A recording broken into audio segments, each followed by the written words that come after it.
Selamat pagi, apa kabar Anda pemirsa? Berjumpa lagi dalam Berita Mataram hari ini. Sejumlah berita penting dan menarik lainnya telah kami siapkan untuk Anda. Di antaranya, akibat terlalu lama tidak ditempati karena libur akibat COVID-19, sejumlah bangunan sekolah di Kabupaten Lombok Barat terlihat tidak terurus dan ditumbuhi ilalang. 4 orang pemuda diringkus tim Satuan Reserse Narkoba Polresta Mataram karena diduga berkomplot mengedarkan narkoba di wilayah Kota Mataram. Memasuki tatanan kehidupan normal baru, para pelaku wisata di Kabupaten Lombok Tengah terus berbenah untuk mulai beraktivitas pasca penutupan karena pandemi COVID-19. bersama saya Rian Muhdar, inilah Berita Mataram selengkapnya. Akibat terlalu lama tidak ditempati karena libur akibat COVID-19, sejumlah bangunan sekolah di Kabupaten Lombok Barat terlihat tidak terurus dan ditumbuhi ilalang. Pihak sekolah sendiri tidak bisa berbuat banyak karena kondisi pandemi yang memaksa seluruh aktivitas belajar mengajar saat ini harus dilakukan dari rumah dan jarang berada di sekolah. Sejak diliburkan sejak bulan Februari lalu akibat pandemi, kondisi sejumlah lembaga pendidikan di daerah terlihat luput dari perhatian. Di Kabupaten Lombok Barat, sebuah sekolah menengah pertama yakni SMPN 2 Gunung Sari, Lombok Barat terlihat tidak terurus dan area sekolahnya banyak ditumbuhi ilalang. Kebijakan meliburkan aktivitas belajar mengajar tatap muka di sekolah menyikapi dampak pandemi oleh pemerintah daerah menyebabkan sekolah tidak lagi terpakai selama hampir 3 bulan lamanya. Minimnya tenaga kebersihan dan kondisi pandemi saat ini menjadi penghalang pihak sekolah untuk membersihkan areal sekolah, terutama bangunan kelas sementara semi permanen yang dibangun pasca gempa. Ya, kita sebenarnya sangat berharap sebenarnya pada saat libur ini kita sudah ada paling tidak ada dasar atau pondasi sekolah biar ada semangat untuk anak-anak siswa baru. Wali murid juga sering tanya kapan kira-kira pembangunan sekolah seperti itu.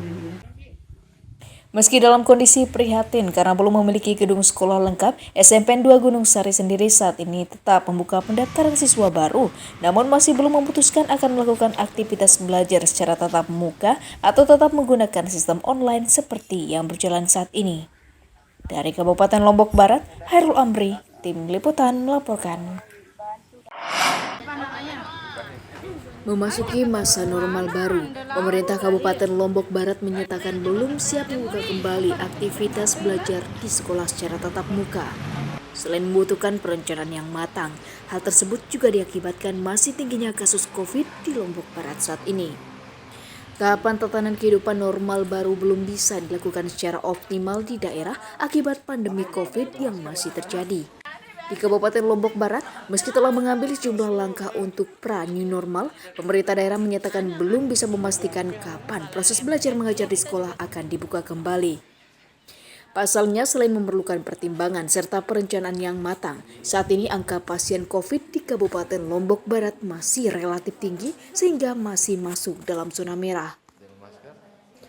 Di sisi lain, pihak Kementerian Pendidikan dan Kebudayaan juga telah mengeluarkan aturan pembukaan kembali sekolah secara tatap muka yang harus dilakukan di zona hijau penularan COVID. Intinya kita siap kalau ada perintah Pak Menteri, tentunya dengan berbagai macam penerapan protokol kesehatan. Yang pasti kalau tanpa ada perintah seperti itu kita tidak berani ngambil resiko. Pemerintah daerah Kabupaten Lombok Barat sendiri saat ini baru memulai tahapan pranormal baru pada sektor pariwisata secara bertahap dan masih belum akan melakukan penormalan kembali pada sektor pendidikan karena dampak resiko pandemi yang masih belum reda. Dari Kabupaten Lombok Barat, Hairul Amri, Tim Liputan melaporkan. Bantuan sosial COVID-19 untuk masyarakat terdampak COVID yang bersumber dari anggaran pendapatan belanja daerah tahap 2 di Kabupaten Lombok Timur siap didistribusikan pemerintah daerah. Pembagian dilakukan langsung ke masing-masing desa secara serentak sesuai dengan validasi data masyarakat penerima manfaat yang terdaftar. Bantuan sosial COVID-19 tahap 2 yang digulirkan pemerintah sebagai stimulan bagi masyarakat terdampak pandemi siap didistribusikan pada pertengahan bulan Juni 2020. Di Kabupaten Lombok Timur, tahapan penyiapan stok sembako dan APD untuk masyarakat yang bersumber dari APBD saat ini tengah dilakukan dan telah selesai hampir 80%. Berdasarkan data yang ada, saat ini pemerintah daerah baru hanya menyalurkan bansos ke beberapa kecamatan saja, sementara sisanya belum dilakukan karena terkendala validasi data warga penerima manfaat yang belum lengkap. Untuk mempercepat proses penyaluran, pihak Pemda saat ini terus melakukan koordinasi dengan pihak desa guna memastikan proses validasi bisa segera dilakukan dan bantuan segera bisa didistribusikan tepat sasaran. Kalau dari perusahaan daerah Kudus Laparang sudah siap semuanya. Baik dari proses pendistribusiannya sampai administrasinya sudah nggak ada masalah. Jumlahnya berapa sekarang? Jumlah yang sekarang 70.986 dari data yang saya dapatkan. Kemarin itu tahap pertama kemarin jumlahnya 76.285. Ada penambahan Peningkatannya sekitar 5.299. Sebagai langkah mengoptimalkan penyaluran bantuan, Pemda juga mempersilahkan masyarakat untuk melaporkan atau menukarkan sembako yang dinilai tidak layak agar segera diganti oleh pihak penyalur sesuai arahan pemerintah daerah saat ini. Di Kabupaten Lombok Timur, Muhtadun, Tim Liputan melaporkan. Memasuki masa normal baru, dukungan dibukanya kembali kawasan pariwisata andalan di Kabupaten Lombok Tengah terus mengemuka dan disuarakan para pelaku wisata.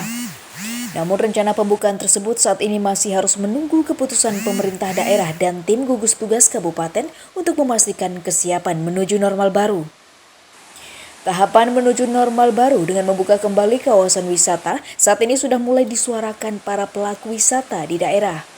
Di Kabupaten Lombok Tengah, tahapan normal baru sudah mulai terlihat dengan langkah persiapan para pengelola wisata, mulai hotel dan restoran untuk beraktivitas kembali setelah vakum akibat pandemi COVID-19.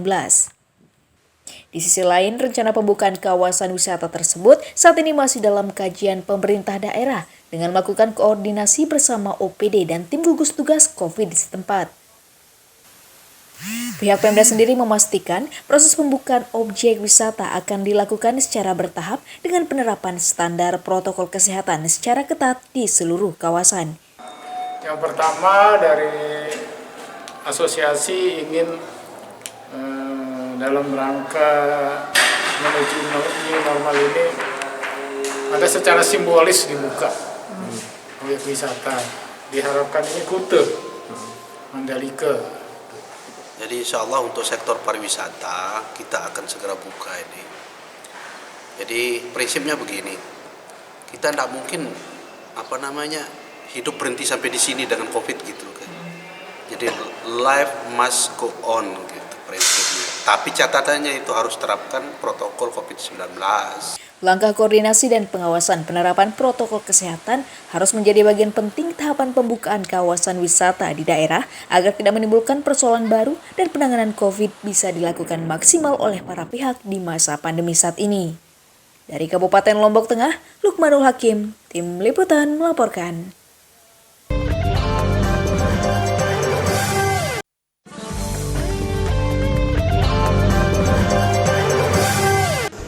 Masih bersama saya Rian Muhdar. Berikut kembali kami sampaikan berita utama Mataram hari ini.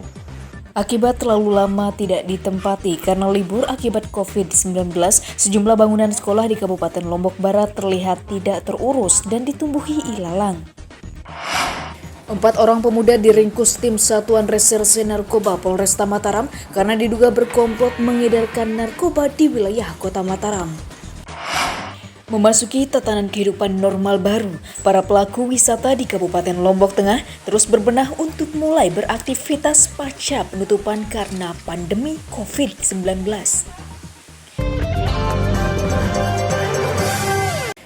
orang pemuda diringkus tim Satuan Reserse Narkoba Polresta Mataram karena diduga berkomplot mengedarkan narkoba di wilayah Kota Mataram. Selain menangkap para pelaku, petugas juga menyita sabu, ekstasi, dan uang tunai jutaan rupiah sebagai barang bukti.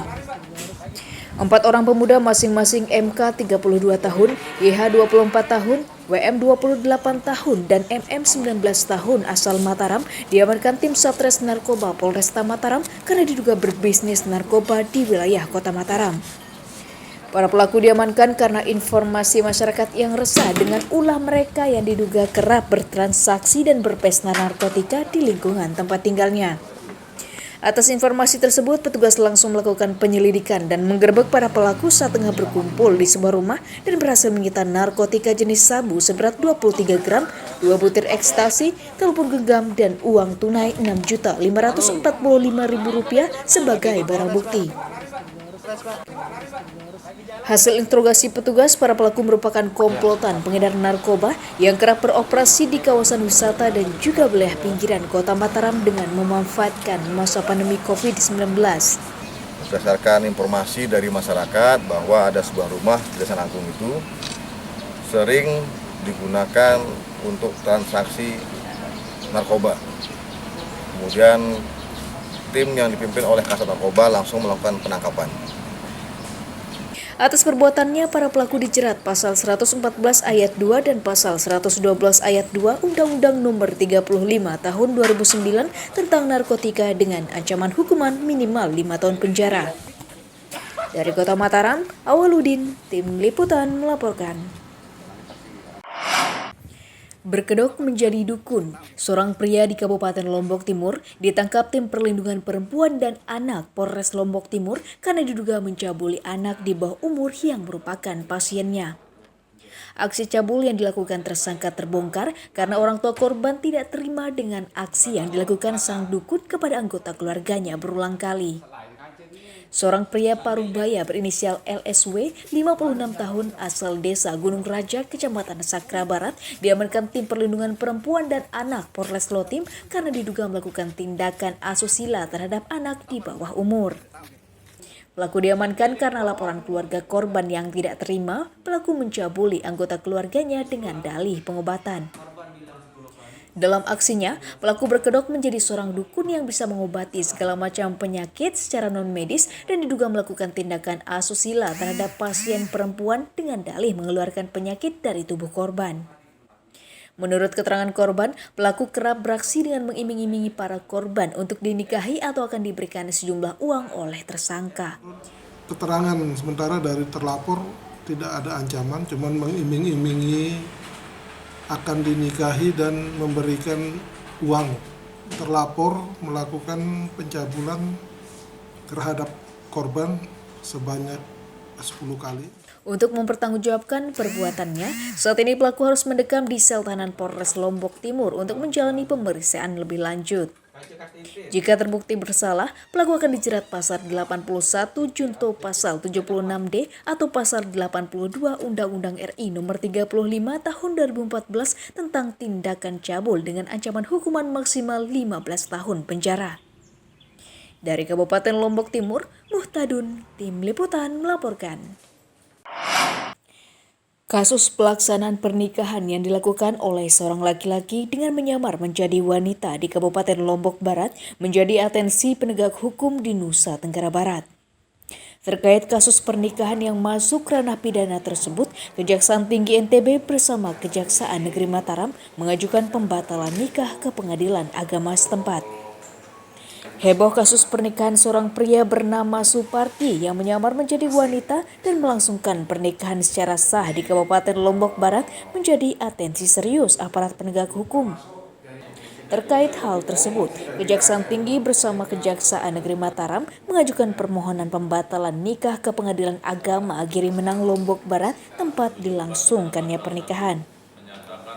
Selain melanggar hukum, pernikahan sesama jenis tersebut tidak sah dilakukan dan harus dibatalkan sesuai peraturan perundang-undangan berdasarkan pasal 1 dan pasal 26 Undang-Undang Nomor 1 Tahun 1974 tentang perkawinan.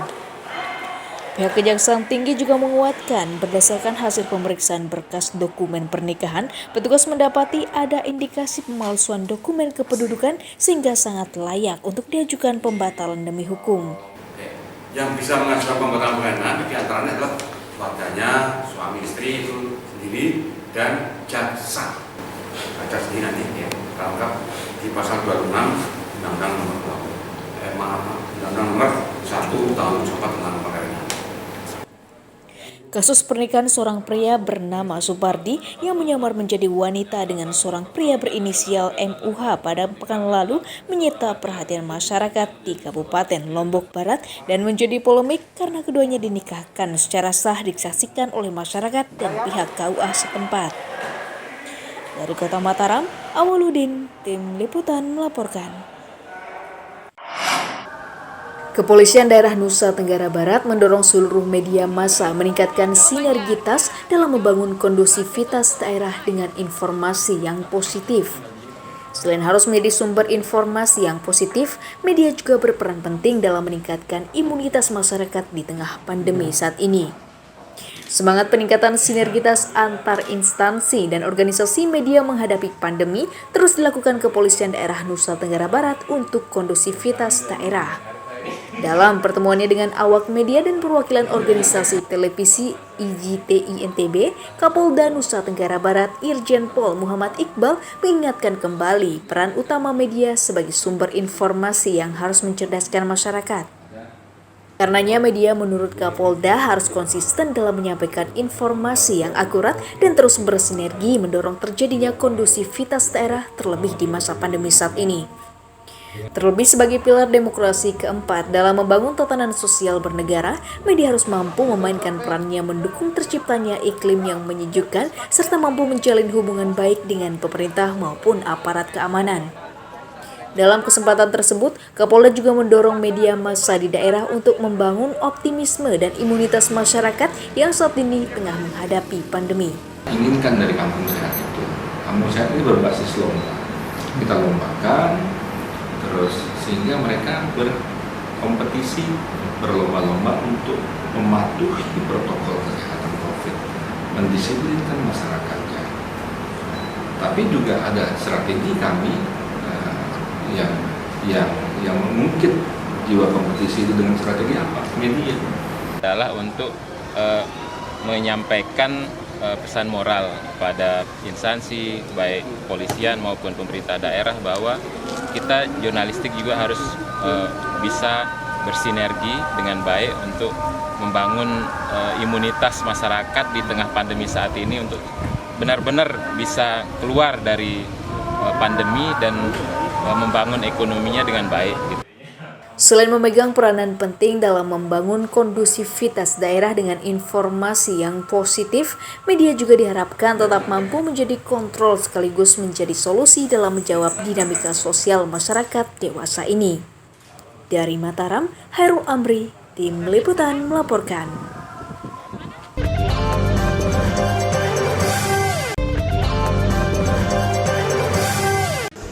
Masih bersama saya Rian Muhdar. Berikut kembali kami sampaikan berita utama Mataram hari ini. Akibat terlalu lama tidak ditempati karena libur akibat COVID-19, sejumlah bangunan sekolah di Kabupaten Lombok Barat terlihat tidak terurus dan ditumbuhi ilalang.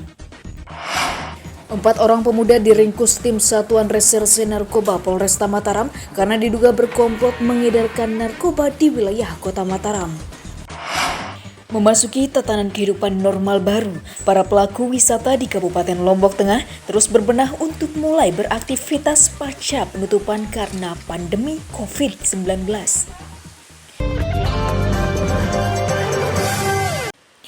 Memasuki tatanan kehidupan normal baru, para pelaku wisata di Kabupaten Lombok Tengah terus berbenah untuk mulai beraktivitas pasca penutupan karena pandemi COVID-19. Dalam tahapannya, pemerintah daerah rencananya akan membuka kawasan wisata prioritas mulai bulan Juli 2020. Setelah sempat ditutup sementara karena COVID-19, sejumlah kawasan wisata dan para pelaku wisata di Kabupaten Lombok Tengah saat ini mulai bersiap untuk kembali beraktivitas normal. Persiapan salah satunya dilakukan oleh para pelaku wisata, meliputi pengelola hotel dan restoran yang kini terus membenahi tempat usaha mereka menyambut wisatawan pasca pandemi. Langkah persiapan khususnya meliputi pembenahan dan penataan tempat usaha dengan standar protokol khusus COVID-19 yang dianjurkan pemerintah. Dalam skema menuju normal baru, para karyawan hotel wajib melengkapi diri dengan alat pelindung diri lengkap seperti masker atau sarung tangan dan pelindung wajah dan menyiapkan sarana kesehatan seperti tempat cuci tangan dan masker bagi para pengunjung. sudah mulai melakukan protokol new normal, antara lain masker, disinfektan, hand sanitizer, cuci tangan, dan physical distancing. Kedepannya bulan Juli ini kita siap untuk membuka kembali hotel kita. Ya, kita sedang mempersiapkan memang. Jadi dalam waktu dekat ini paling lambat kita di awal Juli itu sudah kita beberapa hotel, hampir 20 hotel yang kategori bintang 3 ke atas, kami di Mandalika Hotel Association sudah siap untuk. Dengan akan dibukanya kembali kawasan wisata menuju tahapan normal baru pada bulan Juli 2020, para pelaku wisata berharap bisa kembali beraktivitas dengan normal setelah hampir 3 bulan lamanya sepi pemasukan akibat pandemi. Dari Kabupaten Lombok Tengah, Lukmanul Hakim, Tim Liputan melaporkan. Ribuan paket sembako disalurkan pemerintah pusat melalui Kementerian Pariwisata Ekonomi Kreatif kepada para pekerja sektor pariwisata terdampak COVID di Provinsi Nusa Tenggara Barat. Bantuan tersebut diberikan kepada upaya memotivasi para pelaku wisata agar tetap bertahan di masa pandemi saat ini. Tak hanya menyalurkan bantuan sosial bagi warga miskin, tahapan distribusi bantuan bagi para pekerja terdampak di sektor pariwisata juga dilakukan pemerintah pusat di daerah. Di Mataram, Kementerian Pariwisata Ekonomi Kreatif menyalurkan bantuan ribuan paket sembako untuk para pekerja media terdampak COVID di Nusa Tenggara Barat. Penyerahan bantuan sendiri dilakukan pihak kementerian dengan menyalurkannya melalui pemerintah daerah berikut perwakilan pelaku wisata yang ada di NTB. Bantuan sembako tersebut nantinya akan dialokasikan kepada seluruh pekerja di sektor pariwisata yang sebelumnya dirumahkan dan saat ini tidak bisa beraktivitas karena dampak pandemi.